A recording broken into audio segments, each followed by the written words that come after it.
Hello and welcome to the weekly oracle reading for the week beginning 16th of June onwards. Surprise! I've got a new deck for you guys. Okay, so these are called the Earth Magic Oracle cards.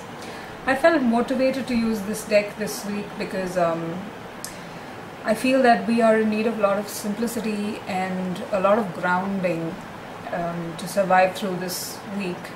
Simply because it seems to me that it's just a continuation on level 2 of the previous week. There are a lot of emotional upheavals happening around, and it's quite okay to feel overwhelmed because we are all human beings, okay?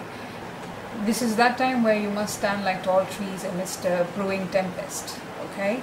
So it's definitely a test of our faith. I can assure you that much. Having said that, I do sense that there are energies that are supporting in crossing this test of faith, okay? So without any further ado, let's look into what the cards have to say for the week, all right? Okay. Okay, first card is Karma, okay? We'll take that. It's actually DNA, it says karma underneath. We're trying to take control of certain situation in your life because these forces that you're dealing with are just beyond. It's something from the past that's coming to sweeping on you. It's Newton's third law in action. To every action there's an equal and opposite reaction, right? Okay, so if we can agree that with science, I'm sure you won't find any difficulty in agreeing with that concept applied to spirituality. And that is exactly what karma is, that equal and opposite reaction. So even if at the point in time you commit a certain task, you may not be holding any accountability at that point in time, but at some point in time in your life that accountability will be asked of you, okay? So this is an indication for you guys to believe in the fact that whatever you do right now, just follow your higher guidance.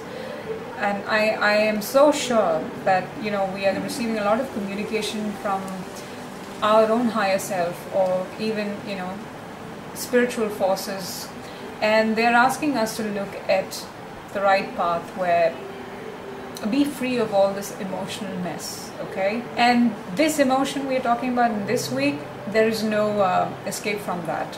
You know, try whatever means of numbing yourself. You cannot escape from it. You cannot break a cosmic law, okay? Just accept it, embrace it, just say thanks to the fact that, okay, I'm glad that this is coming to me, let me get done with it right now. Maybe that's the attitude we need as sport. Okay, they're saying that, you know, just like how the earth shifts layers of rocks, which, you know, we fear as earthquake, but in actuality, earth is adjusting layers of soils and sediments. The different layers in your body, emotional, mental, spiritual, they're just realigning, readjusting themselves according to the work that you've done over the past 1 month, okay? And that, I'm sure, when coupled along with karma coming to bite you in your ass, I know it could be very overwhelming. But, you know, this is a change for good, and this is actually a part of change in action. Once there's a reaction given, then there's always room for new action. Okay, so believe that. Next card is Eagle. It says Communion. If you look at this card, this actually depicts a Native American trying to communicate with another creation of nature, the eagle.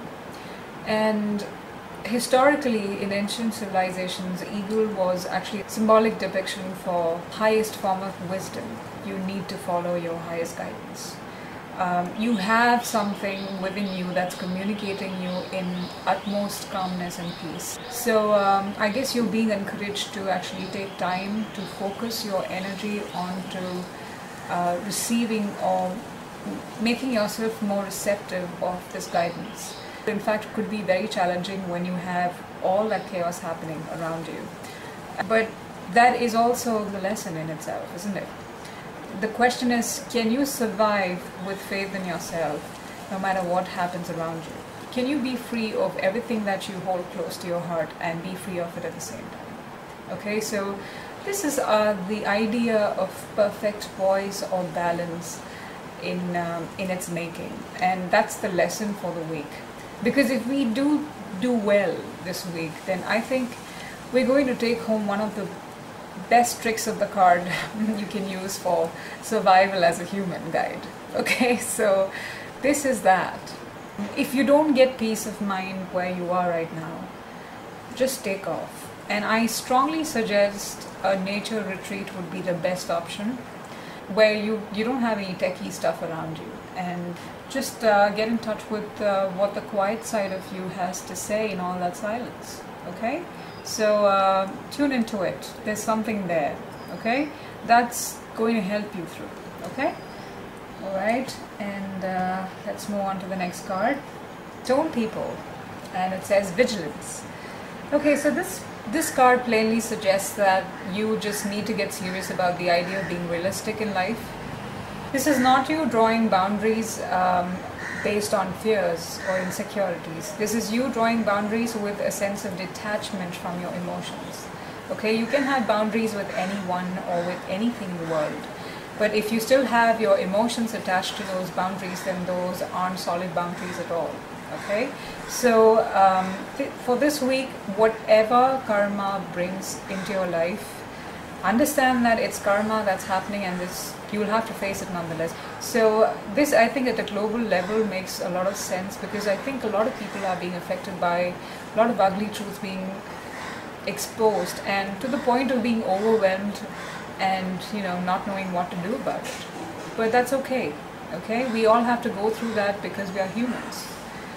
But the idea is to embrace what you feel, express it, and at the same time not hold on to it, as I said before. And stay aware of what's realistic. In fact, I feel that everything is crystal clear to you by now. The only way you can survive through a week that's karmically dominant is by holding on to your logic. Okay? Okay, they're asking me to review on what things must you take action on in a realistic sense. Review all those things that bother you emotionally, apply logic to your emotions, and see whether it is justified feeling emotional about a certain thing or not. I think you can take a couple pointers from the air signs, Gemini, Libra, Aquarius. They are a good example of how you must look at things in a detached way. Okay, take that to your heart and really review on things, and then take action. Okay. Don't forget the logic part. Okay, next card is Iceberg. Submerged is what it says. And this is very closely tied up with the karma aspect of things. This card, as it says quite literally, is expecting you to be in full expression of whatever you feel at the moment. Whether it's anger, hatred, envy. You don't have to actually take it out on that person. You can express it and leave it at that. Okay? Because when we deny and when we inhibit ourselves from expressing what we truly feel, we are always adding to the inventory of karma. Because what exactly is karma? Karma is something that we haven't done in accordance with our conscience. And if our conscience said that it was right to feel angry at a certain point in time, and if you actually didn't express it because you feared the judgment that came with it, you will always feel unaccomplished as a person. So hence the lesson being that if you don't want to accrue more karma in your life further ahead, ensure that you do everything upon consultation with your own conscience. Okay? If you be indifferent to the idea of karmic, good or bad, come and go, doesn't matter. I'm doing what my higher guidance is asking me to do. That's all that matters. If that's the kind of life that you're leading, then you're definitely in the leading edge. So we have a lot more things to be happy about than anything else, because the spirit that we have is eternal, because we come from the source. I look at this week as an opportunity to actually experiment and see if I'm capable of surviving something that I'm so emotionally attached to by applying logic and getting rid of my inhibitions related to that emotionality. Okay, so the idea is about a perfect balance between emotion and logic. Okay, you need to find that center. So hang in there, guys. We are going to make it there together. I'll see you right in time for the next week's reading. Just don't sweat, okay? Just allow things to flow through and let them go in peace. Okay, love you all. Bye.